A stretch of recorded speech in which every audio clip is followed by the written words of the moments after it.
ఒకరోజు సుధాకర్ భార్యతో ఇలా అన్నాడు. నేను ఉద్యోగానికి వెళ్ళాక ఖాళీగానే ఉంటావు కదా, ఇంట్లో ఆ పని చేయొచ్చు కదా అన్నాడు.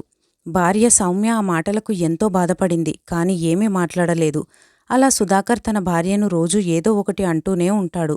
అయితే ఈ మాటలు తరచూ వింటున్న ఆమె పిల్లలు ఒకరోజు తల్లి దగ్గరికి వచ్చి, అమ్మా, ఖాళీగానే ఉంటావు కదా, ఆ పని చేసి పెట్టొచ్చు కదా అన్నాడు పెద్ద కొడుకు సాకేత్.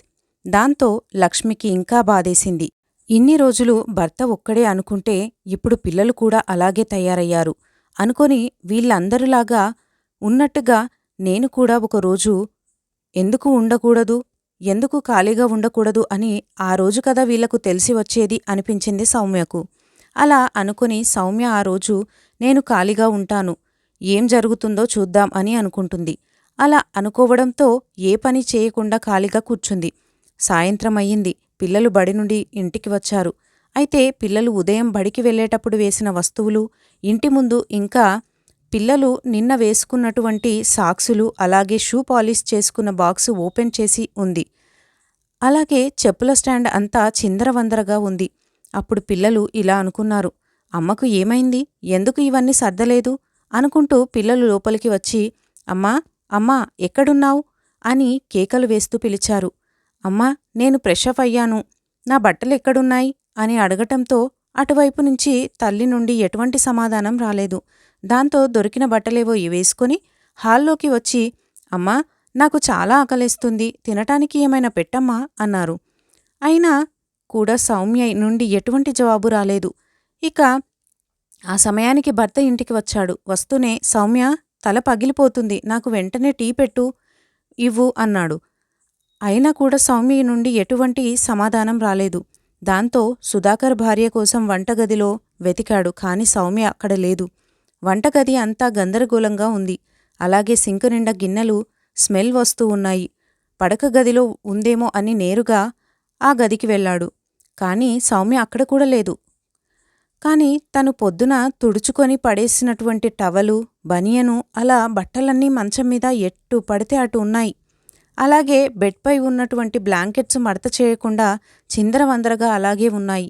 ఇక దాంతో భార్య కనబడకపోయేసరికి ఇల్లంతా వెతికి మేడపైన ఉందేమో అని చెప్పి భర్త ఇంకా పిల్లలు మేడపైకి వెళ్లారు. సౌమ్య మేడపైన చదువుతూ కూర్చుంది. వెంటనే తన తల్లిని చూసిన పిల్లలు ఆతృతగా, ఏంటమ్మా ఇక్కడ కూర్చున్నావు, నాకు చాలా ఆకలేస్తుంది, తినటానికి ఏమైనా పెట్టవచ్చు కదా, కానీ రా అమ్మా అని పిల్లలు పిలిచారు ఆప్యాయంగా. సౌమ్య ఆఫీసులో పని ఒత్తిడి ఎక్కువయింది, తలంతా పగిలిపోయింది, రా టీ పెడదువు గాని అన్నాడు భర్త. అప్పుడు సౌమ్య, నేను ఒకరోజు నిజంగానే ఖాళీగా కూర్చుంటే ఎలా ఉంటుంది అని ఇలా ఖాళీగా కూర్చున్నాను అంది. తను ఒక్కరోజు ఖాళీగా కూర్చుంటే ఇల్లంతా చిందరవందరగా, ఎక్కడి పనులు అక్కడి ఎలా ఉంటాయో వారికి అప్పటికే అర్థమయ్యింది.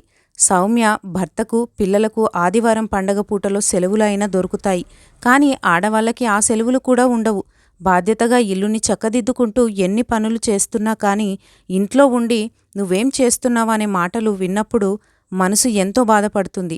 ఈ విషయాలను అర్థం చేసుకున్న భర్త, సారీ సౌమ్య, రా, నేను నీకు కాఫీ కలిపి పెడతాను, ఇద్దరం తాగుదాం అన్నాడు. పిల్లలేమో, అమ్మా, మేము నీకు ఇష్టమైన స్నాక్స్ రెడీ చేసుకుని వస్తాము అన్నారు. అప్పుడు సౌమ్య భర్తతో ఇలా అంది, ఏవండి, మీరు అర్థం చేసుకుంటే చాలు, మీరు పదే పదే అనడంతో, మిమ్మల్ని చూసి పిల్లలు కూడా ఖాళీగా కూర్చుంటున్నావు అనడంతో బాధేసింది అంతే అని సౌమ్య తన భర్తతో చెప్పింది. అప్పుడు పిల్లలు తన తల్లి దగ్గరికి వచ్చి, అమ్మా, సారీ అమ్మా, తప్పయిందమ్మా, క్షమించమ్మా అని అడిగారు. అప్పుడు సౌమ్య, మీ తప్పును మీరు తెలుసుకుంటే చాలు నాన్నా అని వాళ్ళని బుజ్జగించింది. నేను మీకు ఇబ్బంది పెట్టాలని కాదు, మీరు తప్పుగా అర్థం చేసుకున్నారు కదా అని ఇలా చేశాను అని అంటుంది సౌమ్య.